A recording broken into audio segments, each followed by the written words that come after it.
তো আজকে যেহেতু নিউ ইয়ার, তো ওই জন্য আমি কাল রাতে কেকটা বানিয়ে নিয়েছিলাম। এটা হচ্ছে আমার ভ্যানিলা ফ্লেভারের কেক ছিল। আমি দোকান থেকে কেকটা কিনিনি, তার একটা কারণ রয়েছে। সেটা হচ্ছে দোকানের কেকগুলোতে এত বেশি সুগার সিরাম দিয়ে দেয়, নিচের পোর্শনটা পুরো জল জল হয়ে থাকে আর প্রচণ্ড মিষ্টি থাকে। আর দ্বিতীয়ত হচ্ছে সকালবেলা উঠে যদি কেকটা খাই পুরো টক লাগে, মানে একটা রাত থাকলেই কেকটা পুরো টক হয়ে যায়। যার জন্য আমি কেকটা নিইনি, আমি ঘরেই বানিয়ে নিয়েছি। আর আমার কেকটা এখানে পুরো রেডি হয়ে গেছে, দেখতেই পাচ্ছ। আর কেকের মধ্যে আমি একটু জাস্ট লেখার জন্য ডার্ক চকলেটটাকে একটু গরম জল করে গলিয়ে নিয়েছি। নিয়ে তারপরে আমি কেকটার উপরে হ্যাপি নিউ ইয়ার লিখছিলাম। বাট পাউচের মুখটা একটু বড় করে কাটা হয়ে গিয়েছিল, যার জন্য একটু মোটা মোটা লেখা হয়ে গিয়েছিল আর কোথাও কোথাও একটু বেশি বেশি পড়ে যাচ্ছিলো, তো ভালো হয়নি লেখাটা। Hey guys, welcome back to my channel সঙ্গীতা.s। তো এখন বাজে সকাল 10টা আর আমি আমার ব্লগটা এখন থেকে স্টার্ট করছি। আর সবাইকে happy new year and good morning. আর আমরা পুজো না দিয়ে বছরটা শুরু করা নিজেদেরকেও একটা কেমন কেমন লাগছে, তাই পুজো দিতে এসেছি মন্দিরে। এটা হচ্ছে বজরংবলী টেম্পল, চলেই এসেছি, এখানে দাঁড়িয়ে আছি। তো যাচ্ছি ভিতরে গিয়ে তোমাদেরকে দেখাবো। এই দেখো টেম্পল।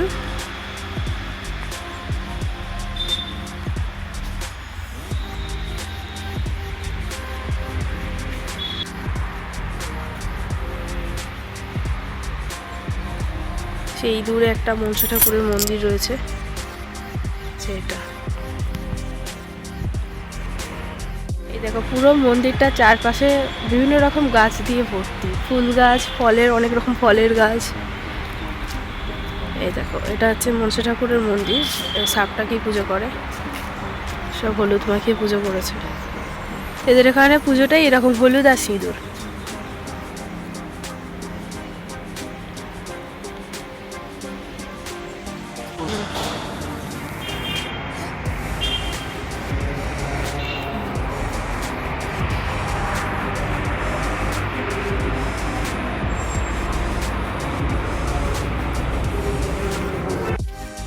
দেখো এটা হচ্ছে বক ফুলের গাছে, দেখো ফুল হয়ে রয়েছে। আর এইগুলো হচ্ছে ফল ঝুলছে। এখানেও ওই দেখো কুঁড়ি হয়ে রয়েছে ফুলের। এখানে দেখো এটা হচ্ছে স্থলপদ্মের গাছ। কি বড় গাছটা, একটাই গাছ কত বড় দেখো। আমার এই মন্দিরটা আসতে খুব ভালো লাগে, কিন্তু চারিদিকে গাছ দিয়ে ভর্তি আর মাঝখানে ঠাকুরটা রয়েছে।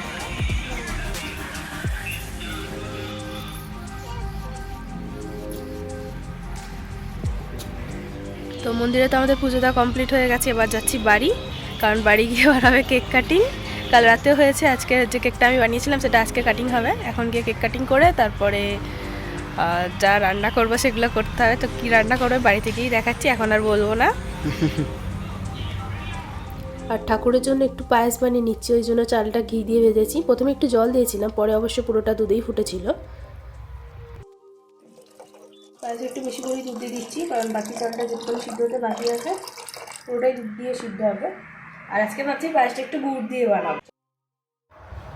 আমার চালটা তো পুরো সিদ্ধ হয়ে গিয়েছিল, ওই জন্য এখন হচ্ছে খেজুরের গুড় দিয়ে দিলাম, কিন্তু এটা লিকুইড ছিল না। লাস্টে আমি একটু এলাচ দিয়ে নামিয়ে নিলাম, এলাচ আর ঘি দিয়েছিলাম। ঠাকুরের জন্য অল্প করে একটু তুলে নেব, সেইটু বাড়িতেই আমার দুটো ঠাকুরের হয়ে যাবে।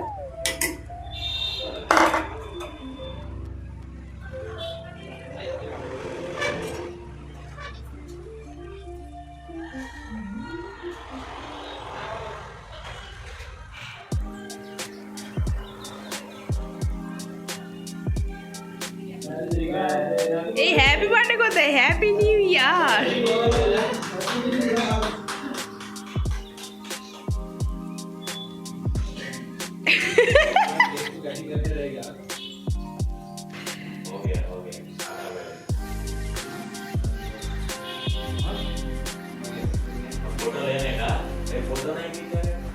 যেহেতু আমি বিরিয়ানি আর চিকেন কষা বানাবো, তার জন্য মাংসগুলোকে আমি ভালো করে ধুয়ে পরিষ্কার করে ওর মধ্যে সব রকম মশলাগুলো মাখিয়ে প্রায় আধ ঘন্টার মতন আমি রেখে দিয়েছিলাম।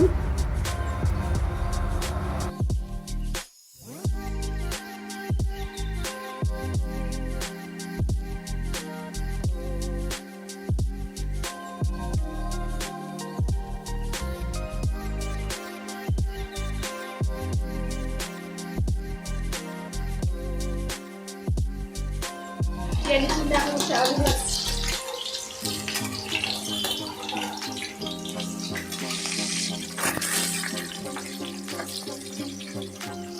রসুন পেস্ট 4 ছোট মশলা দিয়ে দিলাম। এবারে টমেটো দেবো।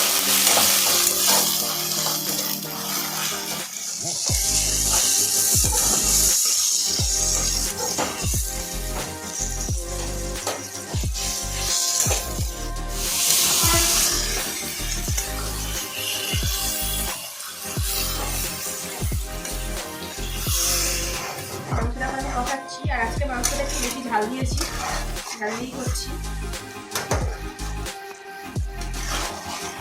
জল ছাড়া শুরু হয়ে গিয়েছে মাংসটা দিতে।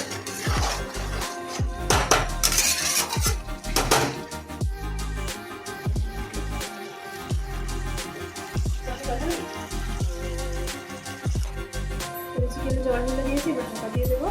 সিদ্ধ হয়ে গেলে তারপরে একটু জলটা কমিয়ে চিকেন কষা হয়ে গিয়েছে, একটু হালকা গ্রেভি রেখেছি। এবার আমি এর মধ্যে ধনেপাতা দিয়ে দিচ্ছি, আর গরম মশলা আমি একটু আগে দিয়ে দিয়েছি।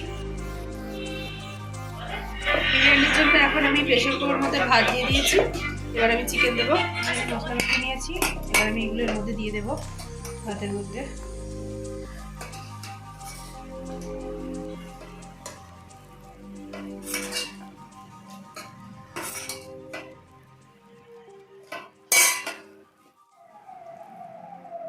এর উপরে আবার একটু ভাত দিয়ে দিচ্ছি।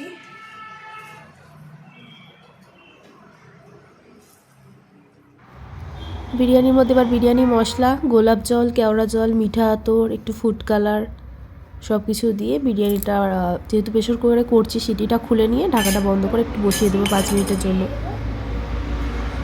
হ্যাঁ, উপর থেকে একটু ঘি দিয়ে দিয়েছিলাম। আর বিরিয়ানির চালটা একটু বেশি নরম হয়ে গিয়েছিল, ওটা আমাদের ভুলের জন্য। পুরো রেডি হয়ে গেছে, আর এখন প্রায় 3:45 বাজে।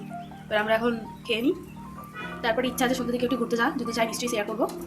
তো চলো এখন বাই।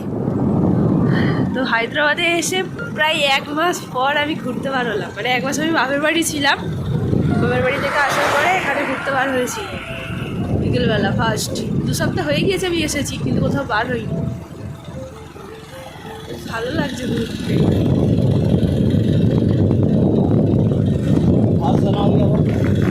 হ্যাঁ, আজকে ছুটি ছিল বলে বার হয়েছে। এমনিতে রবিবারে দিয়ে বার হয়, কিন্তু রবিবার আমি বার হই।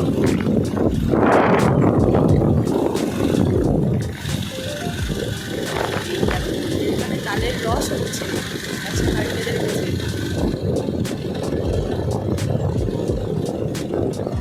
সেটা কি দারুণ লাগছে।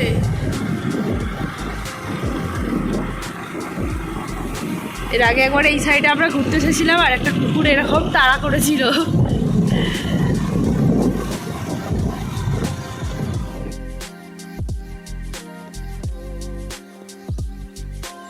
তো তুলো হয়েছে, দেখো কইটি কইটি ছোটো ছোটো গাছ, কিন্তু পুরো তুলোই ভর্তি হয়ে গেছে। এখানে চারিদিকে এরকম জমির পর জমি, সব চারিদিকে তুলো চাষ হয়েছে।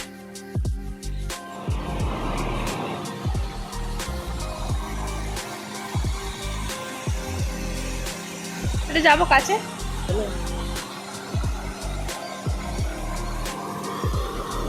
লাল মতন ওটা কি গো জলের মধ্যে? হ্যাঁ,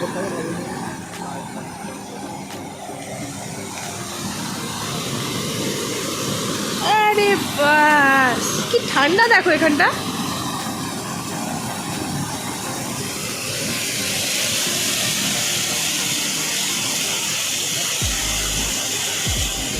তো বাইরে থেকে তো ঘুরে চলে এসেছি, বাইরে ওয়েদারটা পুরো ঠান্ডা, তাই এখন এসে ভাবছি একটু মির্চি পকোড়া বানাবো। দেখো মির্চিগুলোকে নিয়েছি, বাট এগুলো কিন্তু ঝাল নয়। আর কতটা বড় বড় দেখো, কিন্তু কোনো টেস্টই নেই, না ঝাল না মিষ্টি, কিছুই না, হালকা একটু ফুটো ফুটো টাইপের লাগে। আচ্ছা, বেসনটা গুলে নিয়েছি, 4 মির্চি পকোড়া বানাচ্ছি। মির্চিগুলোকে মাঝখানে একটু জাস্ট দিয়ে দেবো, নাহলে এইগুলো তেলের মধ্যে ফাটে।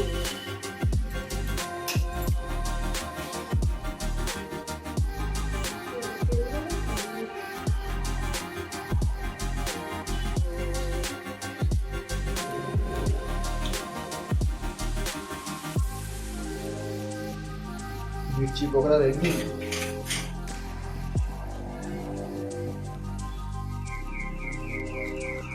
মির্চি পকোড়া চা পুরো রেডি। ভিডিওটা এই পর্যন্ত, ভালো লাগলে অবশ্যই লাইক শেয়ার অ্যান্ড সাবস্ক্রাইব করে দিও। এখন বাই, দেখা হচ্ছে নেক্সট ভিডিওতে।